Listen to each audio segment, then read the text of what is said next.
Thank you so much, Shelley. Yes. Yes, so I will be teaching a class next Friday about making your own ink from things you collect from nature. And it's going to be a lot of fun. So we'll get into that a little more. That's my primary medium now. But before we get into all of that, I just wanted to talk to you a little bit about my art practice and my journey of how I've come to where I'm at now today. And I'm going to be talking a lot about this book, which is titled God is Beauty, a retreat on the gospel and art.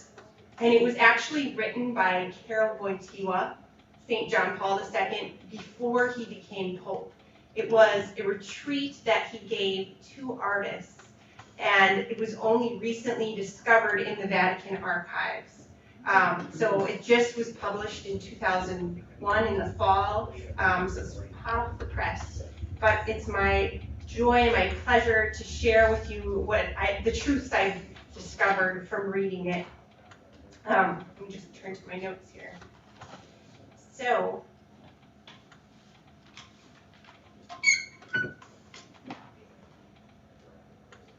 going to start with a little video, which was the trailer for this book, and it just starts to explain a little bit more about the idea that God is beauty.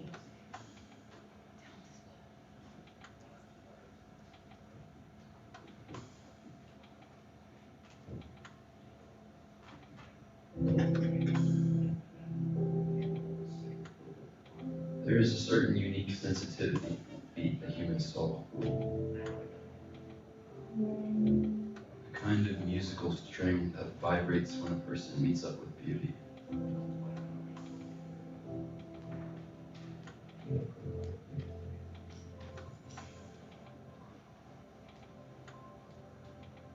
Created things, no matter whether they be works of nature or works of a human being, possess only a sort of glimmer, a reflection.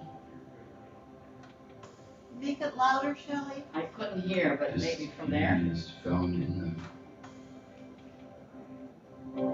There we go. Thank you. But in this ancient beauty, no beauty is beautiful in the old sense. And this indicates that there is something else beyond it, which is hidden.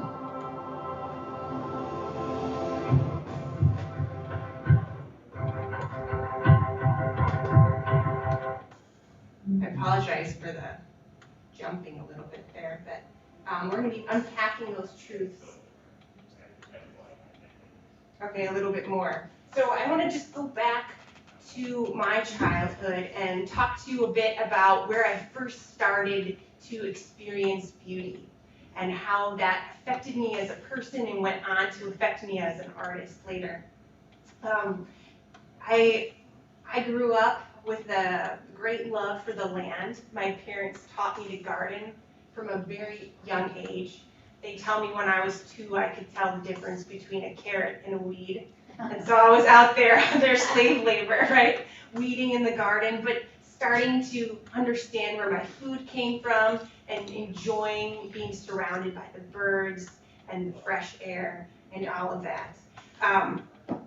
So when I think back, those are some of my very fondest, earliest memories. And I also grew up surrounded by the wilderness. I grew up out in the country, building forts with my brothers, and just really loving life. And I feel like this was just the beginning of my awakening to beauty, right? Beauty is really attractive. John Paul II talks about that. He says, there's a certain unique sensitivity to beauty in the human soul, a kind of musical string that vibrates when a person meets up with beauty. Beauty delights and attracts, and because it attracts, this indicates that there is something else beyond it, which is hidden. So I have these memories of just awakening to that attraction. I have a specific memory of when I was camping with my family in the northern woods of Wisconsin. And I can just still picture in my head the sun coming through the trees and the birds singing and that crisp air with crisp breeze blowing. And I just felt this deep sense of the Lord in my heart, and I felt this ache of beauty.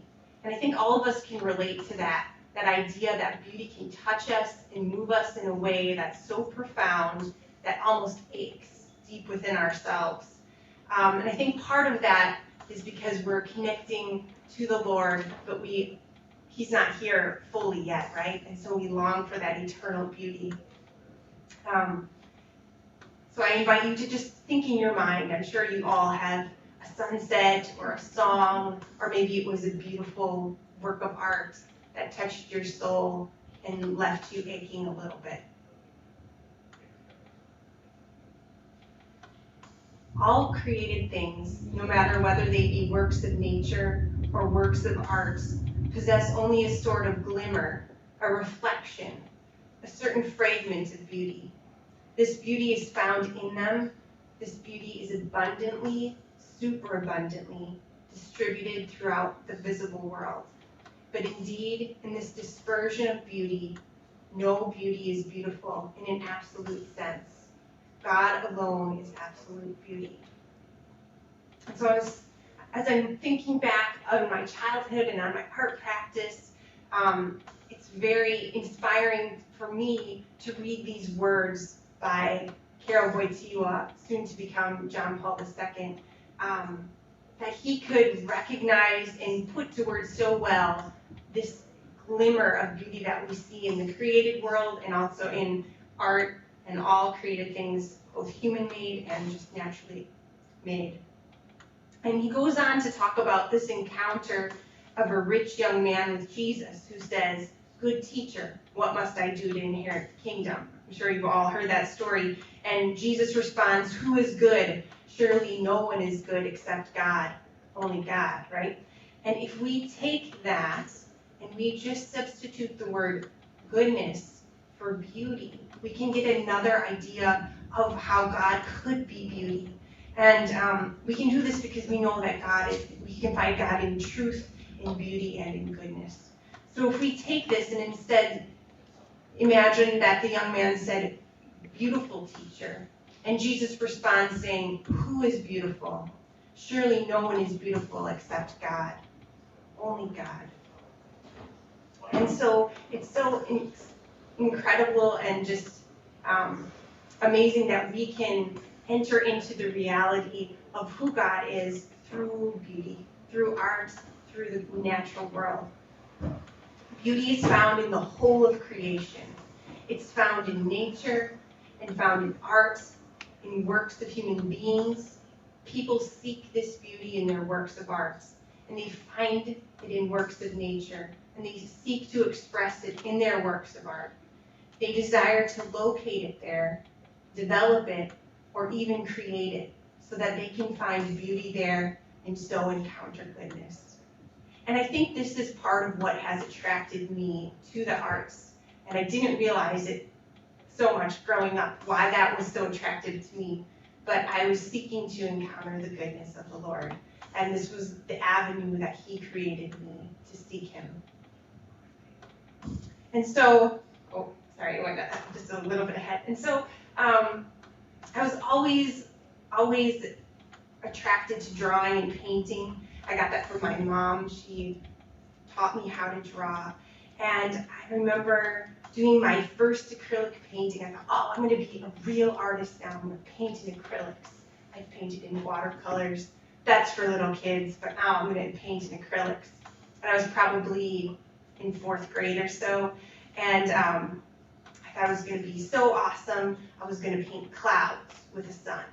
And that's what I was going to do. I had this vision in my head, but if any of you have ever tried to paint clouds, they're not the easiest thing to paint, right? And so if you don't have a source image to look at, or you don't really know what you're doing, they kind of look like puffy marshmallows. And my clouds, they looked like puffy marshmallows. And at the time, I didn't really recognize it because I was just so excited to paint with acrylics. But then a little later, I looked at it and I was like, oh, that's not really very good. But I was still attracted to painting, and I wanted to keep bettering myself and keep going and learning how to be able to paint clouds so they didn't look like marshmallows.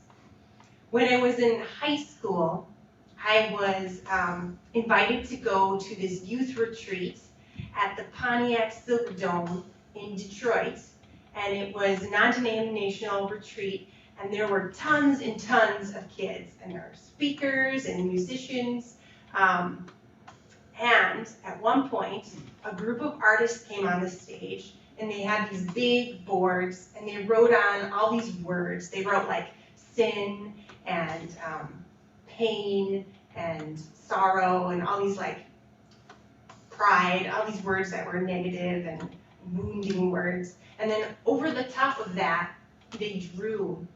And they started just with lots of color. And then before our eyes, it transformed into an image of Calvary with the cross. And it was this beautiful sunset with the silhouette of the cross there. And I was just struck of how God could use people's talents for art to draw people to himself, to call out goodness, call out truth, and call out beauty. And I hoped that maybe he would be calling me to that someday. Maybe not in that specific way, but to use my talents as an artist. And so this memory stayed with me for my whole life, actually, and helped me to decide that, yeah, I did want to pursue art a little bit more. And so I decided to major in art in college, and I went to UW-Milwaukee. And that was a great experience for me. There I met my future husband, who is Joe Meyer. I was attracted to his love for nature, for his passion for the Lord, for his passion for life, and for his leadership. And I knew that he was going to lead me places. And little did I know where he was going to lead me. But he has gone on to start the Catholic Ecology Center, which some of you may have heard of. They're in partnership with Milwaukee Catholic Home and Trinity Woods here, and they're the host now for Clare Gardens. So all that delicious food that you get to eat from Clare Gardens is being grown now on the grounds of the Catholic Ecology Center. And it's a place of retreat, a place to connect people to ecology and to the Lord. And so it's been my joy to be a part of that with him. But I share that with you because my senior project for my painting major was to do a series of paintings based on an experience that I had with Joe. We took a trip out east and before my last semester of school, and so I did this series of paintings based on that, and I wanted to capture the light and the textures and the colors and just the feeling of being immersed in the natural world. And so that was really instrumental for me for moving forward to have that as a source of inspiration of what I wanted to do. But I still didn't really know how I wanted to make art. And I felt like once I graduated from college, I had been so used to making things for assignments, and I didn't know how to create just for myself. And so that was something I had to wrestle with and kind of struggle through. And it was really assuring for me to read in this book, God is Beauty, that Carol Wojtyła recognizes that as each of us senses very well that it is because of this talent that we must agonize and wrestle with its object. The idea is for the person gifted with talent to create works of art, to incarnate beauty, and in creating these works, to incarnate beauty so that it serves others. And so I wanted to be able to use my gifts to serve other people, but I still didn't completely know how to do that. I had a lot of jobs that I worked at that were more assignment driven, but I didn't know how completely yet to serve people with my art. When we were first married, we lived out in California for a year, and so I started doing these little watercolor paintings just for myself, but they never really got any bigger than this. And it was just to capture the landscape and the flowers. And then when we moved back to Wisconsin, I was commissioned by St. Patrick's in Elkhorn to do 2 series of paintings for their church. And they wanted them to be Madonna and Child, and then there was also a strong Hispanic population there, so they asked for Our Lady of Guadalupe. So it's trying to tie together their Irish heritage and then the Hispanic heritage of the people there now, and then just a love for our Blessed Mother. And these were a joy to paint, but unfortunately it didn't further me. I didn't keep painting Mary or other religious paintings. I was kind of done once I was done with these. And John Paul II says, "A stream of beauty flows through you, but you yourself are not the beauty." And I was still trying to understand what that meant, even though I hadn't read these words yet, but how I could be a conduit for the beauty to help other people see in a way that maybe they hadn't seen yet.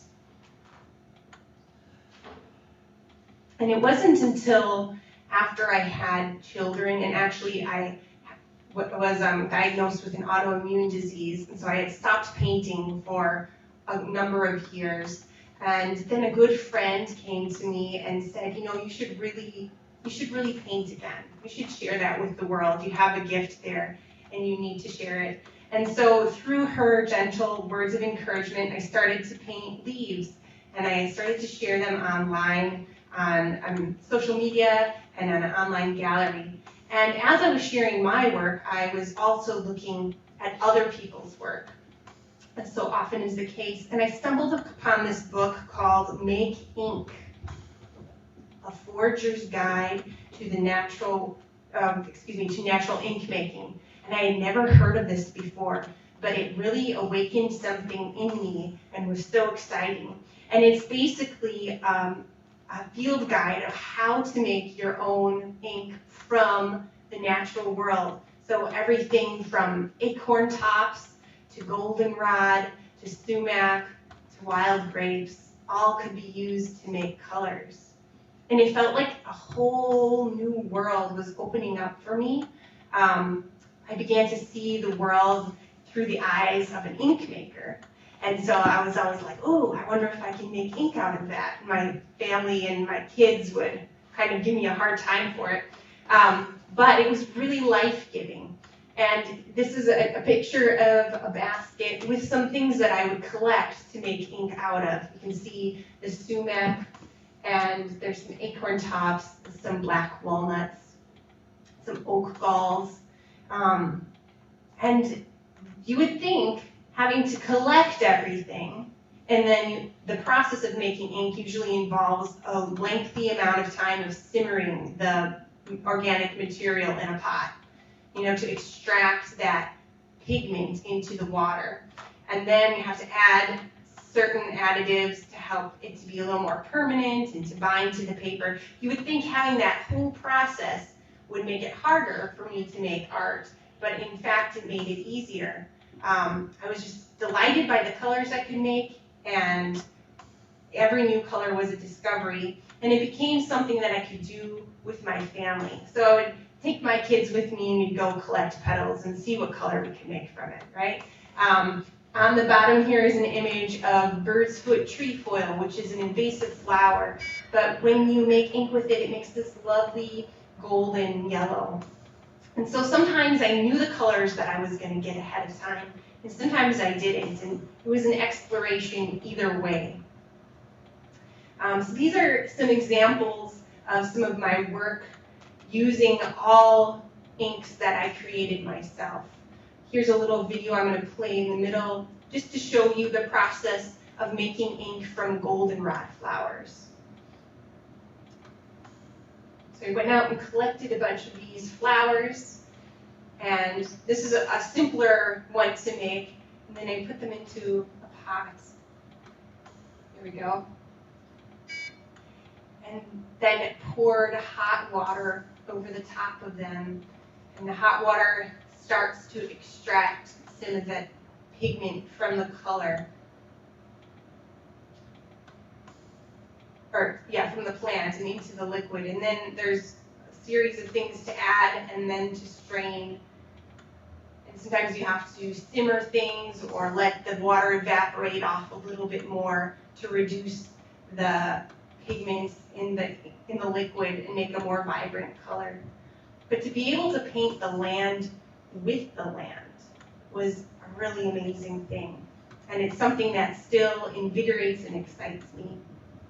The painting on the far right here that you see, I've entitled Ecosystem. And I find it to be a really beautiful way of visually portraying how different plants come together and different creatures come together in an ecosystem to support each other, to create a thriving world. So in that painting, there's everything from black walnuts to goldenrod ink, beetroot, buckthorn berries, mulberries, black walnut, and bird's foot trefoil flowers, all in that painting.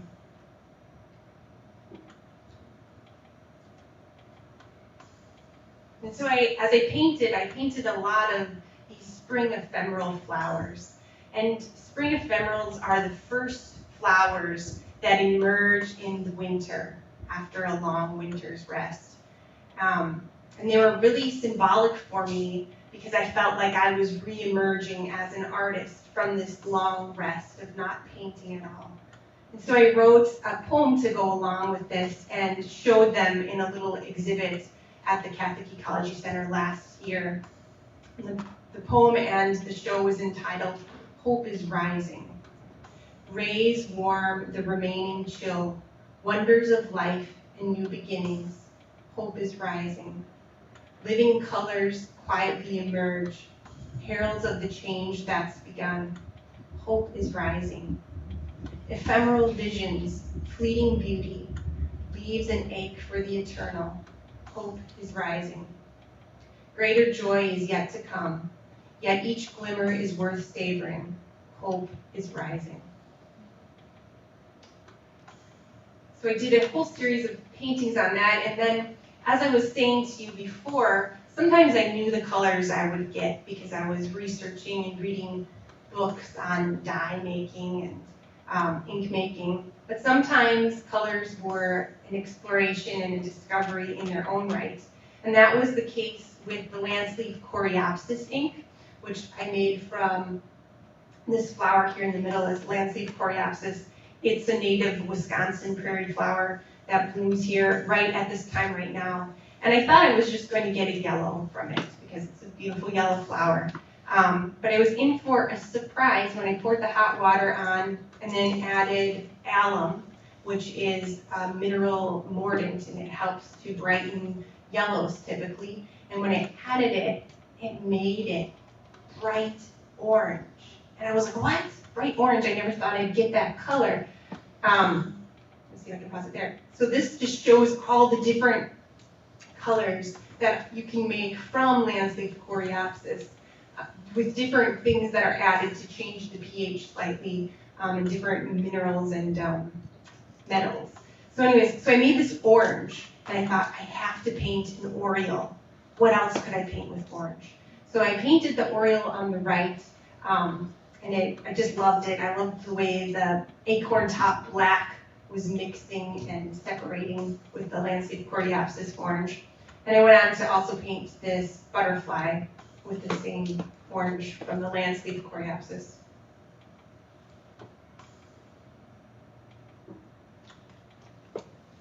So I feel like, as I had said before, that I was just awakening to this beauty and being touched by a new way of seeing and a new way of creating.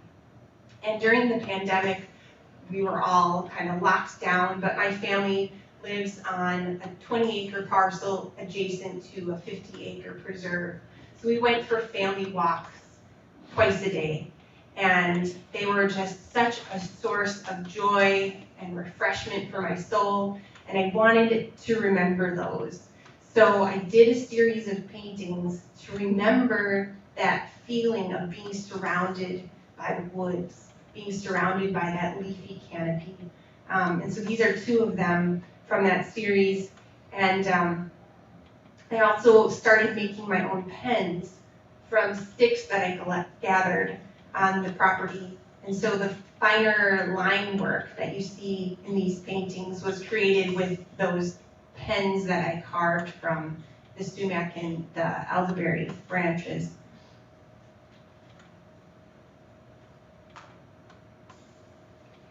And many of you know Dave Fulcher, who is the CEO here at Trinity Woods, Milwaukee Catholic Home. And he's also instrumental in bringing Clare Gardens to the Catholic Ecology Center. He commissioned me to do a painting of an Aspen Grove, because the Aspen Grove was very representational for him of this coming together of different communities, right? And how we're all stronger together than we would be by ourselves. So this is the painting that I painted for him, and I wrote a poem to talk about that idea of interdependence. I'd just like to read that for you now. Aspen Grove. Strength lies in interdependence, living as one, living as many. The secret rests in their roots, silently hidden below ground, connecting, sustaining, nourishing the vulnerable, resiliently growing, focusing on the space of the clearing instead of the destruction. Shared roots live longer. We have so much to learn. And he really was seeing the wisdom of the Aspen Grove and wanted to bring that in a visual way to his home. And so I collected different botanical elements from all of the many places that have come together here to make that painting. So we have sumac berries is the first color. These are all the colors that I used in that painting. And then next is landsleaf coreopsis, which I collected from the Catholic Ecology Center. There's also buckthorn berries and silver maple leaves, which I collected from Milwaukee Catholic Home. They have some beautiful silver maple leaves there. And then there's even grapes from the Elm Grove property, from your old mother house there. And then there's acorn tops from Trinity Woods here, from the oak trees. I used those for the black. And then the bottom two colors come from rocks that I collected from the Catholic Ecology Center grounds. So the actual painting is made up of all different plants that came from representing the different communities that have formed partnerships and are stronger together. Another plant that I use a lot is buckthorn berries. Buckthorn is an invasive shrub that grows here in Wisconsin quite prolifically, and so I feel no problems with harvesting as many berries as I can. And the berries are this purpley color, and when you mash them up, I'll just show you the slow process of making ink. I mashed them up and then had to filter them here. As you can see, just the ink slowly dripping down into the bottle. This is a very slow process, but it makes these lovely greens when you add some vinegar with it. As it dries, the ink oxidizes and changes to green. So the painting in the center is another in that series of ecosystem paintings speaking about interdependence, and it has a lot of buckthorn berry in it as well.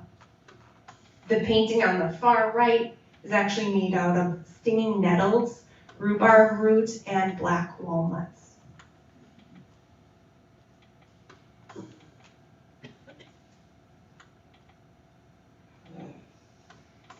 Another commission that I was asked to do was for my neighbors who live across the street from us, and they have a farm called Maple Lane Farm, and there's these beautiful silver maple trees that just line the walk, and they have 3 horses there. They're kind of like a retirement home for horses. They take the horses that no one else wants anymore and give them a nice place to live.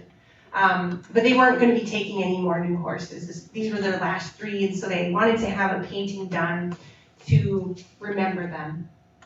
And so I painted these for them for Christmas last year, and I used leaves from their silver maple trees to make ink. just to add that richness of place to the painting. And there's another little poem that I wrote to go with this painting. It's entitled Life at Maple Lane Farm. Over canopied with boughs and leaves, flashing silver in the breeze, wrapped in tranquil dappled light, tails swish and cicadas hum out of sight. A hint of fall hangs in the air, a haven from worldly care.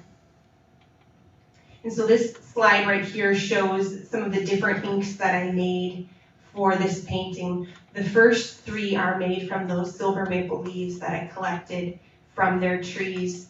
And with the addition of different additives, I can shift the color a little bit. It's been really fun to explore shifting colors. Something I've learned from foraged ink is that color doesn't need to be stable or static. We often think of a color as a color. If it's blue, it's blue. But in foraged ink, it can change. It can change after it's dried. It can change if you add certain things, especially if it's pH sensitive. So it's just been a whole new world of discovery for me there. And then, so these are just some images of the process of making that painting. To leave you with one last quote from John Paul II, he said, "Through his artistic creativity, man appears more than ever in the image of God." It's such an amazing thing that the Lord gives us, this sharing in his nature as creator, that we can share in that when we create and make things as well. They're just glimmers, right? We talked about that. It's just a glimmer of the beauty of the eternal one, but it's a sharing in that life. And so I would like to invite all of you to share in that. I'm going to be teaching a class next Friday at 2 o'clock on making your own foraged ink. You don't have to be an artist. You don't have to have any art experience at all. I just wanted to share you my journey of how I've gotten here. But I've been leading workshops now, and it's been so much fun to introduce people to the world of foraged ink and to living color, and just to help connect them with their inner child and to learn how to play again with color. So I invite all of you to tell your friends, spread the word, come next Friday at 2 o'clock, and you too can learn how to make ink from avocado pits. You can learn how to make ink from acorn tops, from red cabbage. We might have a few flowers in there as well. So thank you so much. And if you have any questions, I'd love to answer them right now. Yes? I have 2. One is you mentioned additives. Several times you mentioned vinegar. Mm-hmm. I suppose that's a whole other subject. Yeah, I didn't know how technical I wanted to get today, but I'm happy to go into it a little bit. But maybe next Friday, too. Yeah, definitely next Friday I will get into that. Okay. But there's different, like metallic metals like alum that you can add, or rust that will shift the colors, as well as soda ash. So some things are really pH sensitive, like red cabbage, for example, and the color can shift anywhere from a pink through a green to a blue, depending on where it is on that pH scale. And so vinegar is definitely something that would be acidic. And the other one is I was wondering if music ever takes any part in your... Yes, thank you. It does. Actually, I was going to mention and I didn't, but I grew up in a very musical household, and my parents led music for Mass. My dad plays mandolin and guitar. My mom plays guitar. I learned how to play piano from a young age. My brother plays the violin. My other brother plays the flute. And so we would all play together. And that was definitely an experience of beauty transforming and touching me. And it was also, I feel like, my first exposure to using your talents to lead others to worship through your talents, because specifically through music, right? My parents would lead music for Mass, and it was very obvious that way. So that's been really fun to reflect upon too. I still play piano, and I still sing a bit, but I feel like right now, at this moment in time in my life, I'm being more called to the fine arts and to painting. But yes, music definitely. Yes. What's been your most joyful discovery within foraged ink? Thank you. What's been my most joyful discovery within foraged ink? I think it's just been the whole process, really, and knowing that, like, I could take a plant and make something to create a painting with, like, was such a mind-blowing experience and a connection to history, because people used to have to make all their own pigments and things like that before synthetic colors were invented. So it's connecting with the past of how people had made art for so long. But also I think too, a specific color would be that orange. It was just so fun to all of a sudden have it change to orange, and I wasn't expecting that. Any other questions? Thank you all so much for coming.